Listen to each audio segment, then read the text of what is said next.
CSI സഭയുടെ നേതൃത്വത്തിൽ ഇന്ന് ഈ ഭവനം സന്ദർശിക്കുവാനും ഈ ഭവനത്തിൽ പഠിക്കുന്ന കുഞ്ഞുങ്ങളോടൊപ്പം അല്പസമയം ചെലവഴിക്കുന്നതിനും അവർക്ക് ആവശ്യമാകുന്ന അവരുടെ പഠനത്തിനും അതുപോലെ തന്നെ മറ്റു കാര്യങ്ങൾക്ക് ആവശ്യമാകുന്ന കാര്യങ്ങൾ അവരിലൂടെ ലഭ്യമാകുന്നതിന് നൽകിയിരിക്കുന്ന കൃപയ്ക്കായി സ്തോത്രം. സകല മഹത്വവും അവിടെ നിന്ന് സ്വീകരിക്കണം, കുറവുകളെല്ലാം അവിടെ നിന്ന് ക്ഷമിക്കണം. ഞങ്ങളുടെ ഇന്നത്തെ അല്പസമയം ഞങ്ങളിവിടെ കൂടി വന്നിരിക്കുന്നത് അങ്ങേക്ക് പ്രസാദകരവും ഞങ്ങളുടെ ജീവിതത്തിന് അനുഗ്രഹമാക്കി തീർക്കണമേ. ഞങ്ങളുടെ ജീവിതത്തിൽ പുതിയ ഉൾക്കാഴ്ചകൾ, ഞങ്ങളുടെ ജീവിതത്തിന് പുതിയ ദർശനങ്ങൾ കർത്താവ് ഇതെല്ലാം ലഭ്യമാകുവാൻ അവിടുന്ന് സഹായിക്കണമേ. സഭയ്ക്ക് നേതൃത്വം നൽകുന്ന അച്ഛനെയും കുടുംബത്തെ അനുഗ്രഹിക്കണം, സെക്രട്ടറിയും കുടുംബത്തെ അനുഗ്രഹിക്കണം, മറ്റു കമ്മിറ്റികളെയും എല്ലാവരെയും അനുഗ്രഹിക്കണം. സഭാദിനം ഏറ്റവും അനുഗ്രഹമായി തീരുവാൻ സഹായിക്കണം. എല്ലാവിധമായ നന്മ നൽകണം. യേശുവിൻ നാമത്തിൽ നമ്മൾ യാചിക്കുമ്പോൾ കേൾക്കണം സ്വർഗീയ പിതാവേ. ആമേൻ.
വായനയ്ക്ക് നൽകിയിരിക്കുന്ന വേദഭാഗം മർക്കോസ് 6-ാം അധ്യായം 37 മുതൽ 44 വരെ. മർക്കോസ് 6-ാം അധ്യായം 37 മുതൽ 44 വരെ.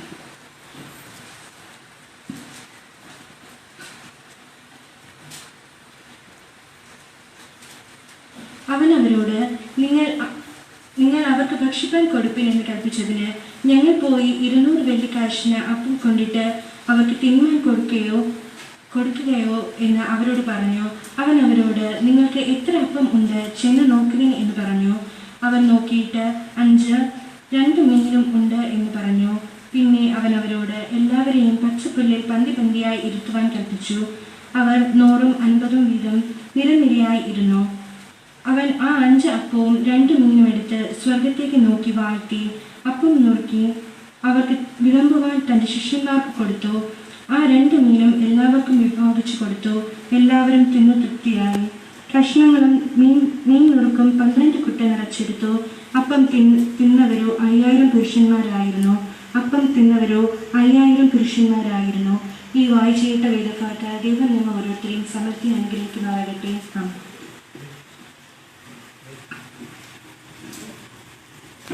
നമുക്ക് ഈ ഭവനത്തിന് വേണ്ടി നൽകുന്ന പ്രിയപ്പെട്ടവരെല്ലാം ഓർത്ത് പ്രാർത്ഥിക്കാം. സോഷ്യലിലേക്ക് പ്രാർത്ഥിക്കാം. നമുക്ക് പ്രാർത്ഥിക്കാം. മഹാപരിശുദ്ധനായ സ്വർഗസ്ഥ പിതാവേ, അനുഗ്രഹീതമായ രാത്രിക്കായി അടിയങ്ങയെ സ്തുതിക്കുന്നു, വാഴ്ത്തുന്നു. തമ്പുരാനെ, ഞങ്ങൾക്ക് ഈ വാത്സല്യ പ്രവണത്തിൽ കടന്നു വരുവാനും പ്രിയ കുഞ്ഞുങ്ങളോടൊപ്പം അങ്ങയെ സ്തുതിപ്പാനും തന്നവരേറെ സ്നേഹിതരായി ഞങ്ങൾ അങ്ങയെ സ്തുതിക്കുന്നു, വാഴ്ത്തുന്നു. കർത്താവേ, അപ്പച്ച ഇവിടെ പാർക്കുന്ന എല്ലാ മക്കൾക്കായും ഞങ്ങൾ യാചിക്കുന്നു. പ്രിയ മക്കളെ അനുഗ്രഹിക്കണമേ, അങ്ങയുടെ സാന്നിധ്യം കൊണ്ട് നിറയ്ക്കണമേ, അവിടുത്തെ ജ്ഞാനത്തെ നൽകണമേ. പ്രിയ മക്കൾ പഠിക്കുന്നവരെല്ലാം ഉന്നത വിദ്യാഭ്യാസം ലഭിക്കാൻ കൃപയുമാറാക്കണമേ. അവർക്ക് വേണ്ടുന്ന എല്ലാ നന്മകളെ നൽകണമേ. ശാരീരികമായി സൗഖ്യവും ആത്മീക ബലവും നൽകണമേ. അഭിഷേകമുള്ള മക്കളായി ആത്മീക വരമുള്ള മക്കളായി കാണപ്പെടുവാൻ അങ്ങ് കൃപ ചെയ്യണമേ. പ്രിയമക്കളിലൂടെ അങ്ങ് അത്ഭുതങ്ങളെ പ്രവർത്തിക്കണമേ. അനേകായിരങ്ങളെ നേടുവാൻ അങ്ങ് ശക്തനാക്കണമേ. ആത്മീക കൃപകളെ പ്രിയമക്കളിൽ നിറയ്ക്കുമാറാക്കണമേ. ഭൗതികമായും അവരെ ഉയർത്തണമേ. തമ്പുരാനെ, അങ്ങയുടെ രക്തക്കോട്ടയ്ക്കുള്ളിൽ ഓരോ മക്കളെയും അങ്ങ് മറയ്ക്കുമാറാകണമേ. അവരുടെ വിദ്യാഭ്യാസ മേഖലയിലും തമ്പുരാൻ്റെ സാന്നിധ്യം കൂടിയിരിക്കണം. ഉന്നത വിദ്യാഭ്യാസത്തെ നൽകണം. ആരും രോഗത്താലോ ക്ഷീണത്താലോ ഒന്നിനും ഭാരപ്പെടുവാൻ ഇടവരുത്തരുതേ. അങ്ങയുടെ സാന്നിധ്യം എപ്പോഴും കൊണ്ടിരിക്കണം. അങ്ങ് മക്കളോട് സംസാരിക്കണമേ. ഞങ്ങൾ യാചിക്കുന്നു ഞങ്ങൾ അനുഗ്രഹിക്കുന്നു ഞങ്ങൾ ഈ മക്കളെ അനുഗ്രഹിച്ച് പ്രാർത്ഥിക്കുന്നു. പ്രിയ മക്കൾ ഒന്നിനും മുട്ടില്ലാതെ, ഒന്നിനും ബന്ധപ്പെടാതെ, എല്ലാ നന്മകളാലും എല്ലാ അനുഗ്രഹത്താലും പഠിപ്പാനും അവരുടെ ഭാവി ഏറ്റവും ശ്രേഷ്ഠമായിരിക്കാനും അങ്ങ് കൃപ ചെയ്യണമേ. ഇവിടെ ഒപ്പം പ്രവർത്തിക്കുന്ന പ്രിയ സഹോദരങ്ങൾക്കായി പ്രാർത്ഥിക്കുന്നു. അവർക്ക് വേണ്ടുന്ന എല്ലാ സംരക്ഷണയും നൽകുവാൻ അങ്ങ് സഹായിക്കണം. പ്രത്യേകിച്ച് അച്ഛനു വേണ്ടി പ്രാർത്ഥിക്കുന്നു. തമ്പുരാൻ കൊടുത്തിരിക്കുന്ന നല്ല വരത്തിനായി സ്തോത്രം. അനേകം പേരുടെ കണ്ണുനീരൊപ്പുവാൻ, അനേകം പേർക്ക് ആശ്രയമായിരിക്കാൻ അങ്ങ് കൊടുത്ത വലിയ നന്മയ്ക്കായി ഞങ്ങൾ അങ്ങയെ സ്തുതിക്കുന്നു. വലിയ ശുശ്രൂഷയ്ക്കായി ഞങ്ങൾ അങ്ങയെ മഹത്വപ്പെടുത്തുന്നു. പ്രിയനെ, അങ്ങ് അനുഗ്രഹിക്കണമേ, അങ്ങ് ബലപ്പെടുത്തണമേ. ശുശ്രൂഷകളെ മാനിക്കണമേ. കരങ്ങൾ തൊടുന്നത് അനുഗ്രഹമായി, വിടുതലായി, സൗഖ്യമായിരിക്കാൻ സഹായിക്കണമേ. കുടുംബത്തെ അനുഗ്രഹിക്കണം, കൊച്ചമ്മയെ അനുഗ്രഹിക്കണം. മക്കളുടെ മേലും അങ്ങയുടെ കൃപ പകരണമേ. അന്വേഷിച്ചിട്ടും കുടുംബത്തെ ഓർത്തും പ്രാർത്ഥിക്കുന്നു. അച്ഛനെ അനുഗ്രഹിക്കണം. അച്ഛനെ ശുശ്രൂഷകളെ മാനിക്കണം. കൊച്ചമ്മയെ അനുഗ്രഹിക്കണം. കുഞ്ഞുങ്ങളെ അനുഗ്രഹിക്കണം. നാഥ, എന്നിവിടെ സന്നിഹിതരായിരിക്കുന്ന ഓരോ വ്യക്തികൾക്കായും ഞങ്ങൾ പ്രാർത്ഥിക്കുന്നു. എല്ലാവരെയും അനുഗ്രഹിക്കണം. പ്രത്യേകിച്ച് നാഥ, ഞങ്ങൾക്ക് ഈ മക്കളോടൊപ്പം ഞങ്ങളുടെ ഈ സഭ വാർഷികത്തോടനുബന്ധിച്ച് ഞങ്ങൾക്ക് ഒരുമിച്ച് കൂടുവാനും പ്രിയ മക്കളോട് ആയിരിക്കാനും തന്ന നല്ല സമയത്തിനായി സ്തോത്രം. ഞങ്ങൾ ഒരുമിച്ച് തമ്പുരാനെ വാഗ്ദത്തമുണ്ടല്ലോ, നിങ്ങൾ അനുഗ്രഹിക്കുന്നവരെ ഞാൻ അനുഗ്രഹിക്കുന്നു. തമ്പുരാനെ, ഞങ്ങൾ ഈ മക്കളെ അനുഗ്രഹിച്ച് പ്രാർത്ഥിക്കുന്നു. അവർ ഒന്നിലും ഭാരപ്പെടുവാൻ ഇടവരുത്തരുതേ. അവർക്ക് ആ കലാകാലങ്ങളിൽ ആവശ്യമായ എല്ലാ നന്മകളെയും നൽകണമേ. ഇവിടെ ആയിരിക്കുന്ന മക്കളെല്ലാം ഉന്നത വിദ്യാഭ്യാസവും ഉന്നത ഉദ്യോഗങ്ങളും നേടുവാൻ അങ്ങ് സഹായിക്കണം. ദേശത്ത് മാനിക്കപ്പെടുവാൻ, സമൂഹത്തിൽ മാനിക്കപ്പെടുവാൻ, സഭയ്ക്ക് അനുഗ്രഹമായിരിക്കാൻ, ഭവനങ്ങൾക്ക് അനുഗ്രഹമായിരിക്കാൻ അങ്ങ് സഹായിക്കണം. അങ്ങ് അത്ഭുതത്തെ ചെയ്യണം. സകലമാനവും മഹത്വവും തിരുമേനിക്ക് തരുന്നു. യേശുവിൻ്റെ ധന്യമുള്ള നാമത്തിൽ തന്നെ ആമേൻ. സ്വർഗസ്ഥനായ ഞങ്ങളുടെ പിതാവേ, തിന്റെ നാമം വിശുദ്ധീകരിക്കപ്പെടണമേ. തിന്റെ രാജ്യം വരണമേ. തിന്റെ ഇഷ്ടം സ്വർഗ്ഗത്തിലെ ഭൂമിയിലാകണമേ. ഞങ്ങൾക്ക് ആവശ്യമുള്ള ആഹാരം തരണമേ. ഞങ്ങൾക്ക് ഞങ്ങളുടെ പാടുകൾ ക്ഷമിക്കണമേ. ഞങ്ങളുടെ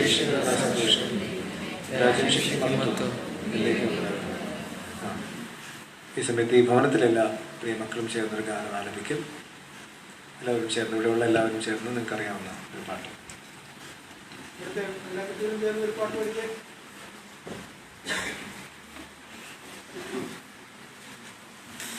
സ്പെഷ്യൽ സോങ് ആയിരുന്നാലും മതി. ഏതറിയാം?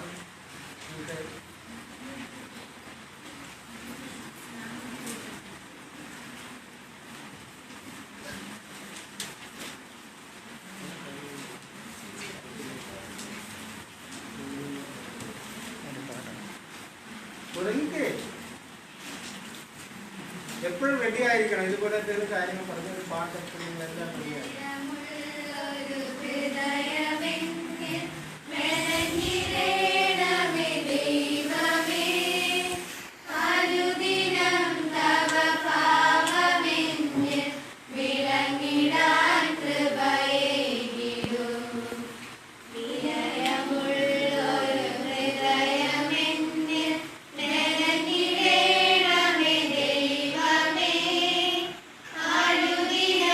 Tava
ഇതോടൊപ്പം സിൽവർ ജൂബിലി ആഘോഷമായൊക്കെ ആഘോഷിക്കുന്ന ഈ ദിനങ്ങളിൽ ഈ രണ്ടാമത്തെ ദിവസം, കഴിഞ്ഞ ദിവസത്തിൽ നമ്മൾ പ്രാർത്ഥനയോടെ ഉദ്ഘാടനം നിർവഹിച്ച് ശുശ്രൂഷകൾ ആരംഭിച്ച് ഈ രണ്ടാമത്തെ ദിനത്തിൽ ഈ ഭവനത്തിലെ പ്രിയപ്പെട്ടവരോടൊപ്പം അല്പസമയം ചെലവിടുവാൻ ദൈവം നൽകിയ വിലയേറിയ അവസരത്തെ ഓർത്ത് ദൈവത്തിന് നന്ദി അർപ്പിക്കുന്നു. ഒരു 2 വർഷത്തെ ഇടവേളയ്ക്ക് ശേഷം മറ്റൊരു സ്ഥാനത്ത് എന്നെ സ്നേഹിക്കുന്ന ബഹുമാനിക്കുന്ന എഡിസൺ അച്ഛനോടൊപ്പം ആയിരിക്കുവാൻ ലഭ്യമായ അവസരത്തെയും നന്ദിയോടെ ഓർക്കുന്നു. ദീർഘമായി ഞാനൊന്നും പറയുന്നില്ല. ഇന്ന് വായിച്ച തിരുവചന വേദഭാഗത്ത് നിന്ന് നമുക്കെല്ലാം വളരെ സുപരിചിതമായ ഒരു ഭാഗമാണ്. യേശു 5 അപ്പം കൊണ്ട് 5000 പേരെ പോഷിപ്പിച്ച് മിച്ചമെടുക്കുന്ന വേദപുസ്തകത്തിലെ ഭാഗം. ആ വേദഭാഗം തന്നെ ഓർമ്മപ്പെടുത്തുന്ന 2 പ്രധാനപ്പെട്ട കാര്യങ്ങൾ മാത്രം പറഞ്ഞ് ഞാൻ നിർത്താം. ചില ദിവസങ്ങളായി, ഏതാണ്ട് 3 ദിവസത്തോളം യേശുവിൻ്റെ വചനം കേൾക്കുന്ന പുരുഷാരം ഒരു വിശപ്പിലാണ്, ദാഹത്തിലാണ് എന്ന് അറിയിക്കുന്നത് ശിഷ്യന്മാരാണ്. കർത്താവ് അവരോട് നൽകുന്ന നിർദ്ദേശം നിങ്ങൾ ഇവർക്ക് ഭക്ഷിക്കാൻ കൊടുക്കണം എന്നതാണ്. അവിടെ ശിഷ്യന്മാരുടെ വാക്ക് എങ്ങനെയാണ് സാധ്യമാകുക എന്നതാണ്. എന്നാൽ യേശു സാധ്യതകളെ അവരുടെ മുമ്പിൽ വെക്കുകയാണ്. ഈ വചനം തന്നെ ഓർമ്മപ്പെടുത്തുന്നത് ജീവിതത്തിൻ്റെ ഏത് ആവശ്യങ്ങളിലും നമ്മൾ ഏത് സാഹചര്യത്തിലായിരുന്നാലും നമ്മുടെ കർത്താവ് നമ്മോടൊപ്പം ഉണ്ട് എന്ന ഉറപ്പും ധൈര്യവുമാണ്. വ്യത്യസ്ത സാഹചര്യങ്ങളിലാണ് ഈ ഭവനത്തിലെ പ്രിയപ്പെട്ടവർ കടന്നു പോകുന്നത്. നിങ്ങളുടെ ആവശ്യങ്ങളൊക്കെ വ്യത്യസ്തമാണ്. നിങ്ങൾ കടന്നു വരുന്ന ചുറ്റുപാടുകൾ വ്യത്യസ്തമാണ്. നിങ്ങൾ നേരിടുന്ന വെല്ലുവിളികൾ വ്യത്യസ്തമാണ്. നിങ്ങൾക്ക് നിങ്ങളുടെ ദൈവത്തോട് അത് തുറന്നു പറയുവാനുള്ള അവസരമുണ്ട്. ദൈവം നിങ്ങളുടെ പ്രാർത്ഥന കേൾക്കുന്ന, നിങ്ങളുടെ ജീവിത അനുഭവങ്ങളിൽ ഇടപെടുന്ന ദൈവമാണ് എന്ന് ഓർക്കുക. മറ്റൊന്ന്, നമുക്കുള്ളത് പങ്കുവയ്ക്കാനുള്ളതാണ് എന്നുകൂടെ വേദഭാഗം ഓർമ്മപ്പെടുത്തുകയാണ്. ഇവിടെ അവർ കണ്ടെത്തുന്ന അപ്പവും മീനും പങ്കുവയ്ക്കപ്പെടുമ്പോൾ അത് സുഭിക്ഷമാകുകയാണ്. അവിടെ ഉണ്ടായിരുന്ന ആളുകൾക്ക് നൽകി തൃപ്തിയാകുന്നതിനപ്പുറം അത് മിച്ചമുണ്ടാക്കുന്ന ക്രമത്തിലേക്ക് മാറി എന്നതാണ്. ലോകത്തിൻ്റെ ഏറ്റവും വലിയ ദോഷം എന്ന് പറയുന്നത് ബലഹീനരെ കാണാൻ കഴിയാതെ പോവുക എന്നത് തന്നെയാണ്. ആവശ്യത്തിലിരിക്കുന്നവർ, ബലഹീനർ എന്ന് പറയുന്നതിനപ്പുറം ആവശ്യത്തിലിരിക്കുന്നവരെ കാണാൻ കഴിയാതെ പോകുന്നത് പോലെ ഒരു അപരാധം മറ്റൊന്നില്ല എന്ന് ചിന്തിക്കേണ്ടിയിരിക്കുന്നു. ഒരു വശത്ത് എല്ലാ ആഘോഷങ്ങളുമുണ്ട്, ഒരു വശത്ത് എല്ലാം ഉണ്ട് എന്ന് അവകാശപ്പെടുന്നവരുമുണ്ട്. പക്ഷെ ഈ വിഭവങ്ങൾ നമുക്ക് മാത്രമായിട്ടുള്ളതായി ചിന്തിക്കുന്ന ലോകത്താണ് നമ്മൾ ജീവിക്കുന്നത്. അവിടെ നമുക്ക് ലഭ്യമാകുന്നത്, കാരണം നമ്മുടെ നന്മകൾ അനുഗ്രഹങ്ങളൊക്കെ ദൈവത്തിന് ദാനമെന്ന തികഞ്ഞ ബോധ്യത്തോടെ അത് പങ്കുവയ്ക്കപ്പെടുമ്പോൾ എല്ലാവർക്കും സന്തോഷമാകും, സമർത്ഥമാകും, മിച്ചവും ഉണ്ടാകും എന്ന് ഈ വേദഭാഗം ഓർമ്മപ്പെടുത്തുകയാണ്. ഇത് വിശ്വാസ സംഘം, പ്രത്യേകിച്ച് തേങ്കോട് സഭയിൽ നിന്ന് വന്ന പ്രിയപ്പെട്ടവരോടും കൂടെ ചേർത്ത് പറയുകയാണ്. ഈ 25 വർഷങ്ങൾ ദൈവം നമ്മെ സമർത്ഥമായി നടത്തി. നമ്മൾ ഈ ആഘോഷങ്ങളിൽ ഒരു ദിവസം എന്തിന് ഇത് തിരഞ്ഞെടുത്തു എന്ന് ചോദിച്ചാൽ, ദൈവം നമുക്ക് നൽകിയ നന്മകൾ നമ്മൾ പങ്കുവയ്ക്കേണ്ടത് തന്നെയാണ്.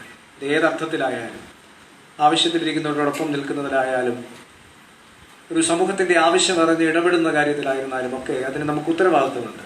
കാരണം നമുക്ക് നൽകുന്ന സാധ്യതകളൊക്കെ നമ്മുടേതാണ് എന്ന് ധരിക്കേണ്ടതില്ല എന്നുകൂടെ ഓർമ്മപ്പെടുത്തുകയാണ്. ഈ 2 കാര്യങ്ങൾ നമ്മുടെ ഹൃദയത്തിൽ സൂക്ഷിക്കുക. ജീവിതത്തിൻ്റെ ഏത് ആവശ്യങ്ങളിലും നിങ്ങൾക്ക് ധൈര്യത്തോടെ വിളിച്ച് പറയാൻ കഴിയുന്ന, നിങ്ങൾക്ക് അപേക്ഷിക്കാൻ കഴിയുന്ന, നിങ്ങളുടെ ജീവിതത്തിൽ നിശ്ചയമായും ഇടപെടാൻ കഴിയുന്ന ഒരു ദൈവമുണ്ട്. ആ ദൈവത്തോട് പ്രാർത്ഥിക്കുക. നിങ്ങളുടെ ജീവിതം സുരക്ഷിതമാകും, അർത്ഥമുള്ളതാകും. മറ്റൊന്ന് ഞാൻ ഓർമ്മപ്പെടുത്തിയത്, നമുക്കുള്ള നന്മകളും നമുക്ക് ലഭ്യമാകുന്ന അനുഭവങ്ങളും ഒക്കെ പങ്കുവയ്ക്കപ്പെടേണ്ടതാണ്. അത് പങ്കുവയ്ക്കുക, സന്തോഷത്തോടെ ജീവിക്കുക, ദൈവകൃപയോടെ മുമ്പിലേക്ക് നടക്കുക. സർവശക്തനായ ദൈവം എല്ലാ നന്മകളും നമ്മുടെ ശുശ്രൂഷകളിലും ജീവിതത്തിലും ഒക്കെ നൽകട്ടെ. പരീക്ഷ എഴുതുന്ന മക്കളൊക്കെ നന്നായി പഠിച്ച് നന്നായിട്ട് പരീക്ഷ എഴുതുക. ഒരു പ്രതീക്ഷയോടെ ദൈവം നിങ്ങളോടൊപ്പം ഉണ്ട്. ധൈര്യത്തോടെ മുമ്പിലേക്ക് പോവുക. പ്രതിസന്ധികളൊക്കെ മാറ്റുവാൻ കഴിയുന്ന ദൈവമുണ്ട്. സാധ്യതകൾ ദൈവം ഒരുക്കും. ആ സാധ്യതകളെ ഗുണകരമായി കണ്ട് അനുഗ്രഹമായി മുമ്പിലേക്ക് പോകുവാൻ എല്ലാ കൃപകളും ഉണ്ടാകട്ടെ എന്ന് പ്രാർത്ഥിക്കുന്നു. പ്രത്യേകിച്ച് ഈ നാടുകളിൽ ഹോമിന് അനുഗ്രഹീതമായി നേതൃത്വം നൽകുന്ന, അതിൻ്റെ ചുമതല വഹിക്കുന്ന എല്ലാ പ്രിയപ്പെട്ടവരെയും ദൈവം അനുഗ്രഹിക്കട്ടെ. പ്രത്യേകിച്ച് ഈ ദേശത്ത് വസിച്ച് ആലയത്തിൻ്റെ ശുശ്രൂഷ നിർവഹിക്കുന്നതോടൊപ്പം ഈ ഭവനത്തിൻ്റെ ലോക്കൽ ഗാർഡിയനായി കൂടെ പ്രവർത്തിക്കുന്ന അച്ഛൻ്റെ എല്ലാ ശുശ്രൂഷകളെയും ദൈവം അനുഗ്രഹിക്കട്ടെ. അച്ഛൻ്റെ നല്ല നേതൃത്വം ഈ ഭവനത്തിൻ്റെ വളർച്ചയ്ക്ക് കാരണമാകട്ടെ. ഒരിക്കൽ കൂടെ എല്ലാവർക്കും ദൈവം നിങ്ങളെല്ലാവരെയും അനുഗ്രഹിച്ച് കാക്കട്ടെ എന്ന പ്രാർത്ഥനയോടും ആശംസയോടും നടത്തുന്നു. ദൈവം നമ്മെ സമർത്ഥമായി അനുഗ്രഹിക്കുമാറാകട്ടെ. ആമേൻ.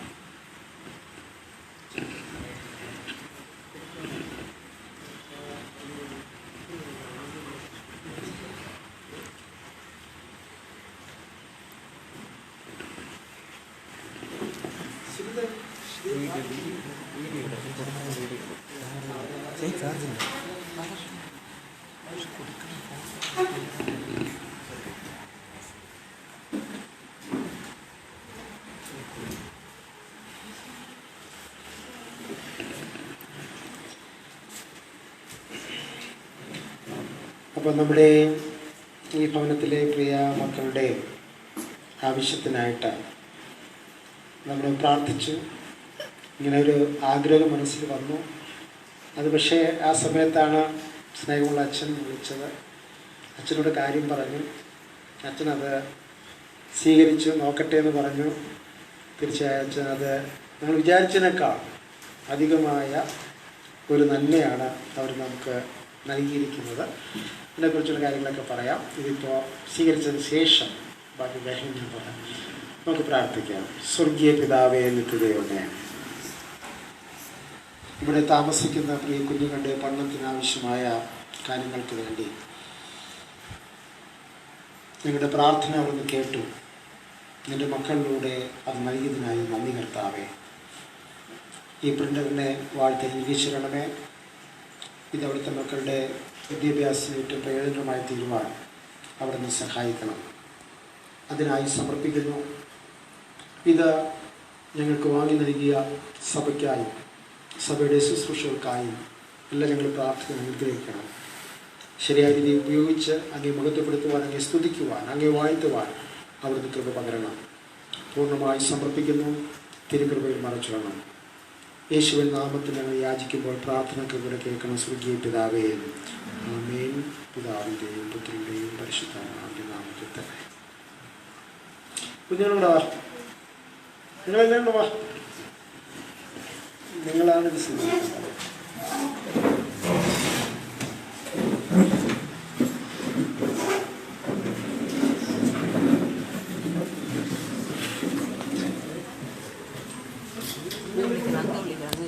പിള്ളേരെല്ലാം ഒരു സ്ഥലം കേട്ടോ, പോയിരിക്കാം.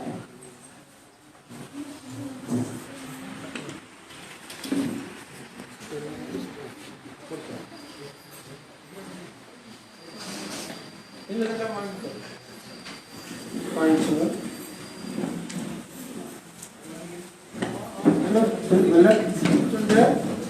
എല്ലാവരും തൊട്ടോ. ശരി, അവിടെ താങ്കൾ കഴിച്ചോ. ഓക്കെ, ആ അതും ചോദിക്കണേ. ആ പിന്നെ നിങ്ങൾക്ക് ചെയ്തു.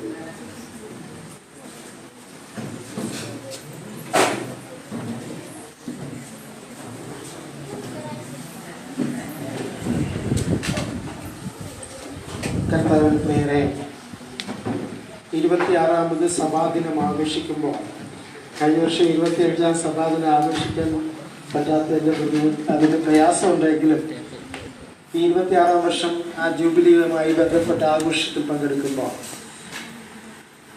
വേങ്കോട് CSI സഭയ്ക്ക് ഇവിടെ ആയിരിക്കുന്ന എല്ലാ കുഞ്ഞുങ്ങളുടെയും ഇവിടെ പ്രവർത്തിക്കുന്ന സ്റ്റാഫിൻ്റെയും ഞങ്ങളുടെ എല്ലാവരുടെയും പേരിലുള്ള നന്മ നിറഞ്ഞ അനുഗ്രഹപൂർണമായ ജന്മദിനാശംസകൾ ഞങ്ങൾ നേരുന്നു സഭയ്ക്ക്.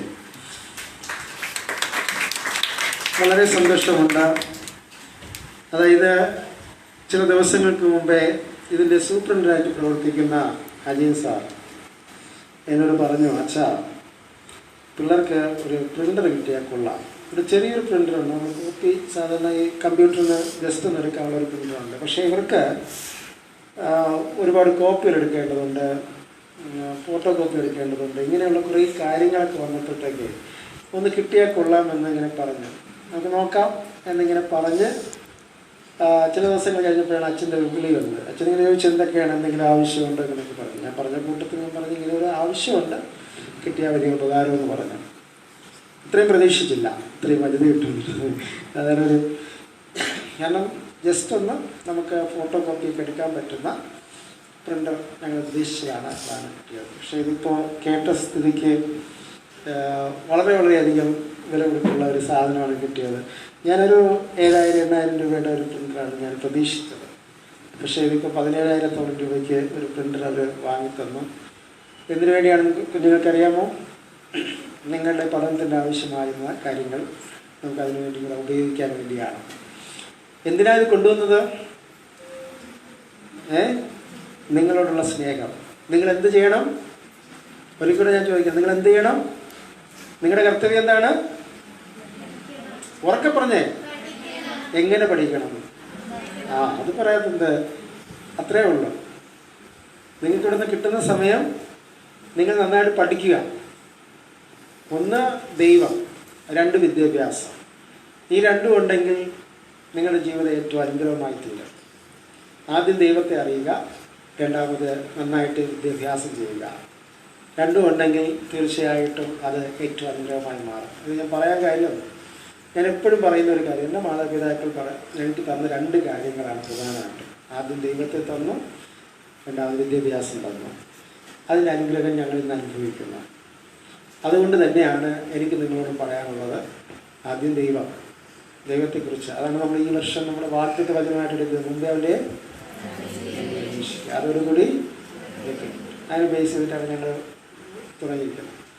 അപ്പോൾ അതുകൊണ്ട് നിങ്ങളുടെ ജീവിതത്തിന് അത് അനുഗ്രഹമാണ്. ഇത് ശരിയായിട്ട് ഉപയോഗിച്ച് നിങ്ങൾക്ക് പഠിക്കാനുള്ള സാധനങ്ങൾ കോപ്പി എടുക്കാനുള്ളത് കോപ്പി എടുക്കാം. അങ്ങനെയുള്ള കാര്യങ്ങളൊക്കെ നിങ്ങൾക്ക് ചെയ്യാൻ പറ്റും. ഞങ്ങൾക്ക് ഇടയ്ക്കൊരു ലാപ്ടോപ്പില്ല, അവർക്ക് ഓൺലൈൻ ക്ലാസ് ഉണ്ട്.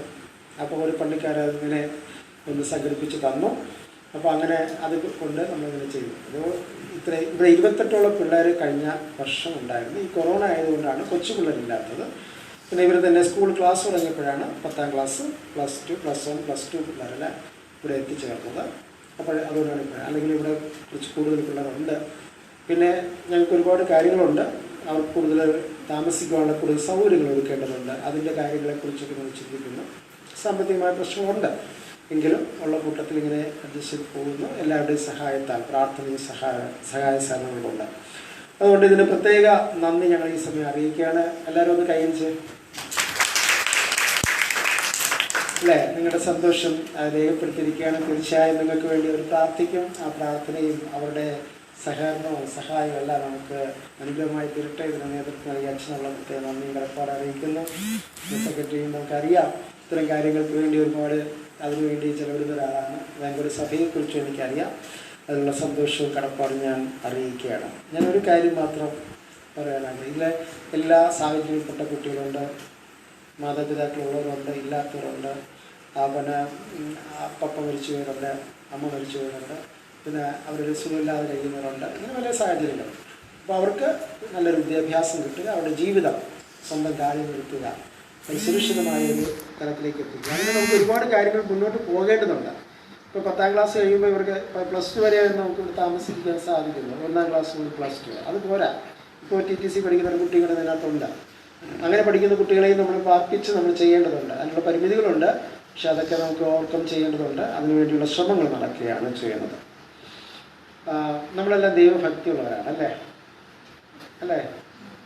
ഭക്തി ഉണ്ടോ? വേങ്കോട് പള്ളിക്ക് ഭക്തിയുണ്ടോ? ഉണ്ട് അല്ലേ? ദൈവഭക്തിയുള്ളവരാണ് അല്ലേ?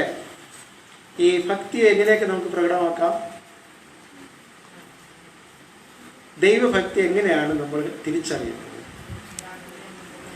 നന്നായിട്ട് പ്രാർത്ഥിക്കുക, കൈയടിച്ച് പാടുക അല്ലേ, ഹല്ലേലൂയ പറയുക, സ്തോത്രം പറയുക, ഇത് മാത്രമാണോ? അത് വേണ്ടാന്നല്ല ഞാൻ പറഞ്ഞത്. അങ്ങനെ തെറ്റിദ്ധരിക്കരുത്. നമ്മളിതൊക്കെ പറയുമ്പോൾ ഇങ്ങനെ തെറ്റിദ്ധരിച്ച് പറയുന്നത് അത് നമ്മുടെ ആത്മീയതയുടെ ഒരു പാർട്ട് മാത്രമാണ്. എന്നാൽ ദൈവവചനം പറയുന്ന പരിശുദ്ധമായ ഭക്തിയെക്കുറിച്ച് പറയുന്നുണ്ട്. പരിശുദ്ധമായ ഭക്തി എന്താണ് എന്നതിനെക്കുറിച്ച് ദൈവവചനം പറയുന്നു. ഞാൻ പറഞ്ഞതല്ല, ദൈവവചനം പറയുന്നു. അത് മാത്രം നിങ്ങൾ ഓർമ്മപ്പെടുത്താനാണ് ഞാൻ ആഗ്രഹിക്കുന്നത്. കാരണം നിങ്ങൾ ഇന്ന് ഇവിടെ വന്ന് ഇത് ചെയ്തത് അത് ദൈവത്തോടുള്ള ഭക്തിയുടെ ഒരു കാര്യമാണ്. അത് സൂചിപ്പിക്കാൻ വേണ്ടിയാണ്. യാക്കോബ് എഴുതിയ ലേഖനം 1-ാം അധ്യായം 27-ാം അധ്യായം അവിടെ പറയുന്നതാണ്, പിതാവായ ദൈവത്തിൻ്റെ മുമ്പാകെ, അത് ശ്രദ്ധിച്ചേക്കണം, പിതാവായ ദൈവത്തിൻ്റെ മുമ്പാകെ ശുദ്ധവും പരിശുദ്ധമായ ശുദ്ധവും അടുത്ത് പറയുന്നത് നിർമ്മലവുമായുള്ള ഭക്തിയോ. എന്താണ്? നമുക്കറിയാനുള്ള വാക്യമാണ് അല്ലേ? പിതാവായ ദൈവത്തിൻ്റെ മുമ്പാകെ ശുദ്ധവും നിർമ്മലവുമായുള്ള ഭക്തിയോ എന്തൊക്കെയാണെന്ന് പറയാം? അനാഥരെയും വിധവമാരെയും അവരുടെ സങ്കടത്തിൽ ചെന്ന് അവരുടെ ആവശ്യങ്ങളിൽ പോയി കാണുക. അവർ നമ്മുടെ അടുക്കൽ വരുമ്പോൾ നമ്മൾ കാണുന്നതല്ല, അങ്ങനെയുള്ളവരെ കണ്ടെത്തി അവരുടെ അടുക്കിലേക്ക് നമ്മൾ പോവുക. കർത്താവ് ചെയ്ത അതാണ്, മാതൃക അതാണ്. സ്വർഗത്തിലെ സകല മഹിമകളും വെടിഞ്ഞ് നമ്മെ രക്ഷിക്കാൻ വേണ്ടി ഈ ലോകത്തിൽ മനുഷ്യനായി അവതരിച്ച കർത്താവിൻ്റെ മാതൃക. അവരടുക്കൽ പോയി കാണുക. ആരൊക്കെയാണ്? അനാഥരെയും നാഥനില്ലാത്തവരെയും. കാരണം അവർക്ക് ആശ്രയിക്കാൻ, അവരെ സംരക്ഷിക്കാൻ ആളില്ലാത്തവരെയും അതുപോലെ തന്നെ വിധവമാരെയും. അത് പ്രത്യേകം പറയുന്ന കാര്യമാണ്. എന്നിട്ട് വേറൊരു കാര്യം കൂടെ പറയുന്നുണ്ട്, അത് പ്രത്യേകം നമ്മൾ ശ്രദ്ധിക്കണം. ഈ ഒരു കാര്യം മാത്രമല്ല, പിന്നെ ഒരു കാര്യം പറയുന്നുണ്ട്, ലോകത്താലുള്ള കളങ്കം പറ്റാതെ വണ്ണം തന്നെത്താൻ കാത്തുകൊള്ളുന്നതും ആണ്. ലോകത്താൽ കളങ്കം പറ്റാതെ നമ്മുടെ പാപത്തിൻ്റെ വഴിയിലേക്ക് നമ്മെ നയിക്കുന്ന അത്തരം അനുഭവങ്ങളിൽ പോകാതെ നമ്മെ സൂക്ഷിക്കുന്നത് ആണ് ഒരു ഭക്തൻ്റെ ഏറ്റവും പ്രധാനപ്പെട്ട. ഞാൻ പിള്ളേരെ ഇങ്ങനെ പഠിപ്പിച്ചുകൊണ്ടിരിക്കുകയാണ്. നമ്മളെക്കുറിച്ച് ദൈവത്തിൻ്റെ ആഗ്രഹം എന്ന് പറയുന്നത് ദൈവരാജ്യം അവകാശമാക്കുക. ദൈവരാജ്യം അവകാശമാക്കണമെങ്കിൽ നമ്മൾ ആരാകണം? ദൈവത്തിൻ്റെ മക്കളാകണം. ദൈവത്തിൻ്റെ മക്കളാകണം. ദൈവത്തിൻ്റെ മക്കളാകണമെങ്കിൽ നമ്മൾ എന്ത് ചെയ്യണം? എന്ത് ചെയ്യണം കുഞ്ഞുങ്ങളെ?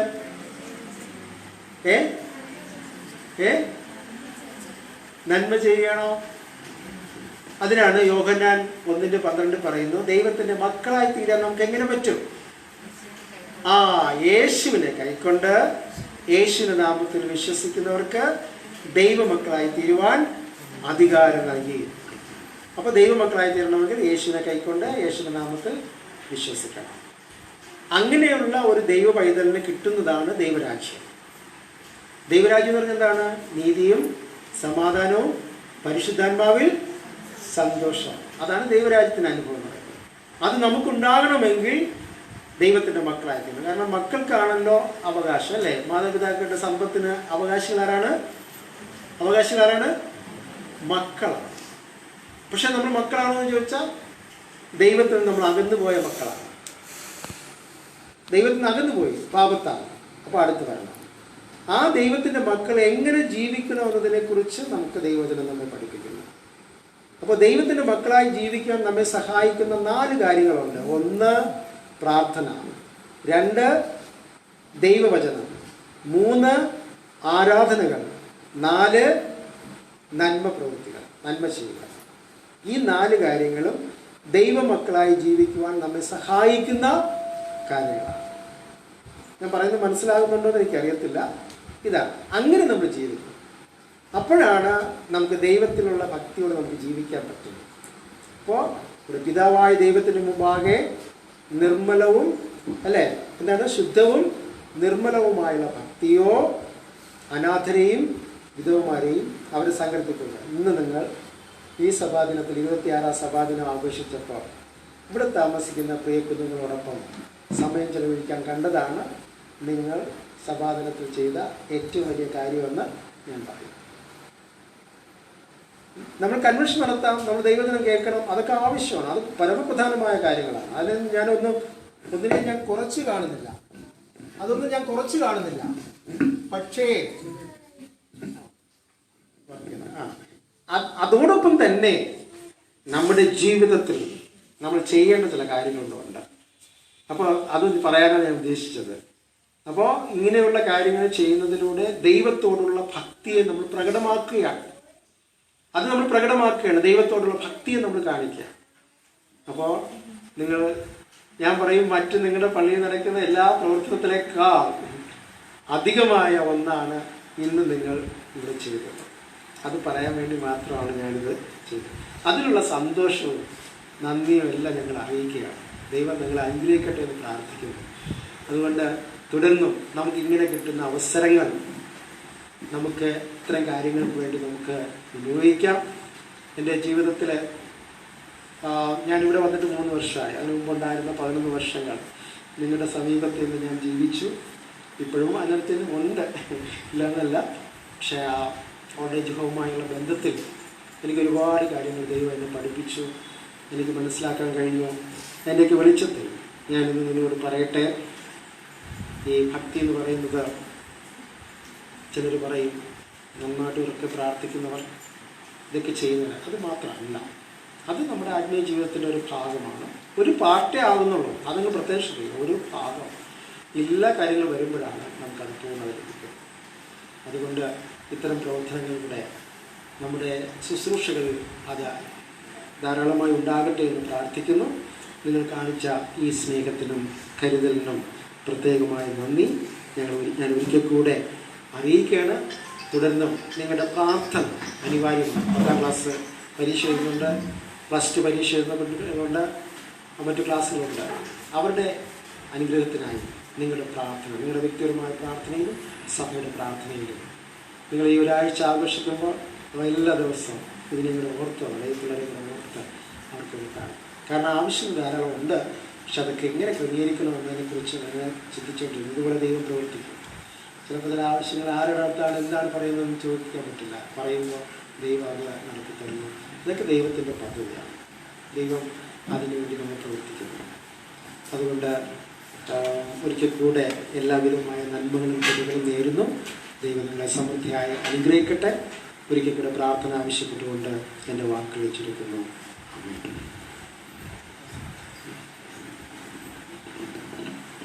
തലവണക്കി ദൈവത്തോട് പ്രാർത്ഥിക്കാം. സ്നേഹവാദം പരിശുദ്ധമായ ഞങ്ങളുടെ ദൈവമേ, സ്വർഗീയ പിതാവേ, ഏറെ അനുഗ്രഹീതമായ ഒരു കുടിവരവ് ഞങ്ങൾക്ക് നൽകിയല്ലോ. ഈ ഭവനത്തിലെ പ്രിയ മക്കളെ ദൈവകരങ്ങളിൽ ഏൽപ്പിക്കുന്നു. അവരുടെ ആവശ്യങ്ങളിൽ ദൈവത്തിൻ്റെ അത്ഭുതകരമായിരിക്കുന്ന കരം വയ്ക്കണമേ എന്ന് പ്രാർത്ഥിക്കുന്നു. അവരാരും നിരാശപ്പെട്ടു പോകാൻ, സങ്കടപ്പെടുവാൻ ഇടവരാതെ വണ്ണം അവർക്ക് ആവശ്യമായ എല്ലാ നന്മകളും ജീവിതത്തിൽ പകർന്ന് അനുഗ്രഹിക്കപ്പെട്ട മക്കളായി നല്ല ഭാവിയിൽ എത്തിച്ചേരുവാൻ അങ്ങേ അറിയുന്ന മക്കളായി നിലനിൽപ്പാൻ കൃപ നൽകണമെന്ന് പ്രാർത്ഥിക്കുന്നു. ഈ ഭവനത്തിൻ്റെ എല്ലാ പ്രവർത്തനങ്ങളിലും ദൈവകൃപ വേണം. നേതൃത്വം നൽകുന്ന അച്ഛനായി, അച്ഛനോടൊപ്പം ശുശ്രൂഷയ്ക്ക് അനുഗ്രഹീതമായി നേതൃത്വം നൽകുന്ന എല്ലാ പ്രിയപ്പെട്ടവരെയും നന്ദിയോടെ ഓർക്കുന്നു. ഈ സഭാദിനാഘോഷ വേളകളിൽ ഞങ്ങൾക്ക് സഭയായി ഇവിടെ കൂടി വരുവാൻ ദൈവം നൽകിയ അവസരത്തിലും നന്ദി. കടന്നു വന്ന എല്ലാവരെയും ദൈവം അനുഗ്രഹിച്ചുവല്ലോ. ഈ ശുശ്രൂഷ പ്രാർത്ഥനയോടെ ഞങ്ങൾ ഇവിടെ പൂർത്തിയാക്കുന്നു. ദൈവത്തിൻ്റെ അധികമായ കൃപ അനുഭവിച്ച് അനുഗ്രഹീതനായ ലോകത്ത് ശോഭിപ്പാൻ കൃപ നൽകണം. സകലമാനവും മഹത്വവും അങ്ങ് തന്നെ സ്വീകരിക്കണമേ. യേശു മുഖാന്തരം പ്രാർത്ഥന കേൾക്കണം പരമപിതാവേ, ആമേൻ. ആശീർവാദം കർത്താവായ യേശു ക്രിസ്തുവിൻ്റെ കൃപയും പിതാവായ ദൈവത്തിൻ്റെ സ്നേഹവും പരിശുദ്ധാത്മാവിൻ്റെ സംസർഗവും കൂട്ടായ്മയും നാം എല്ലാവരോടും ഈ ഭവനത്തോടും ഇവിടെ പാർക്കുന്ന എല്ലാ കുഞ്ഞുങ്ങളോടും അവരുടെ ഭാവി ജീവിതത്തോടും പ്രത്യേക 26ാം സഭാദിനം ആഘോഷിക്കുന്ന വേങ്കോട് CSI സഭയോടും അതിന് നേതൃത്വം നൽകുന്നവരോടും എല്ലാ ജനങ്ങളോടും ഈ ആഴ്ച നടക്കുന്ന സഭാ ദിനാഘോഷങ്ങളോടും എല്ലാ നന്മകളോടും ഇന്നും എന്നേക്കുമാറാകട്ടെ.